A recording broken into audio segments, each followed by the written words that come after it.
रत्नागिरी जिल्ह्यामध्ये आज देखील मुसळधार पावसाचा इशारा देण्यात आलेला आहे। सलग 7व्या दिवशी पावसाने जिल्ह्याला झोडपून काढलाय। अरबी समुद्रामधील कमी दाबाच्या पट्ट्यामुळे पावसाचा अंदाज व्यक्त करण्यात येतोय। आज जिल्ह्याला पावसाचा येलो अलर्ट देण्यात आलाय। तर या सर्व स्थितीचा भाटे समुद्र किनाऱ्यावरून आढावा घेतलाय आमचे प्रतिनिधी राकेश कुडेकर यांनी।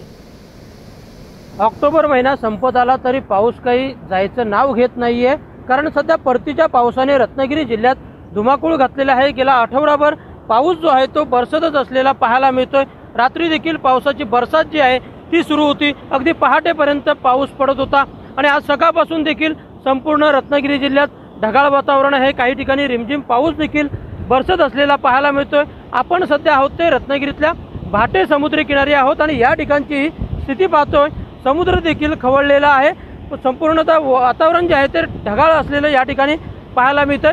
गेले काही दिवस अरबी समुद्रामध्ये कमी दाबाचा पट्टा निर्माण झालेला आहे आणि हा पट्टा सध्या समुद्रातच रेंगाळत असल्यामुळे पावसाची स्थिती जी आहे ती निर्माण झालेली आहे आणि त्याचमुळे किनारपट्टी भागात गेले आठवडाभर पाऊस बरसत आहे आणि आज देखील रत्नागिरी जिल्ह्यासाठी येलो अलर्ट देण्यात आलेला आहे। त्यामुळे रत्नागिरी जिल्ह्यात आज काही ठिकाणी मुसळधार ते अतिमुसळधार पाऊस बरसेल अशी शक्यता देखील वर्तवण्यात आलेली आहे।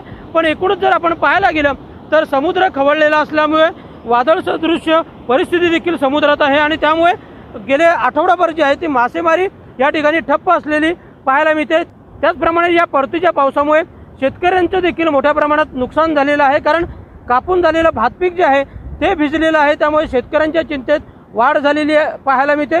पण एकूणच जर सध्याची स्थिती पाहिली तर पाऊस पुढचे 2 ते 3 दिवस असाच पडेल अशी शक्यता देखील हवामान खात्याकडून वर्तवण्यात आलेली आहे। त्यामुळे समुद्रात मासेमारीसाठी मच्छीमारांनी जाऊ नये असं आवाहन देखील प्रशासनाकडून करण्यात आलेले आहे। पण या पावसामुळे शेतकऱ्यांची चिंता मात्र वाढलेली आहे।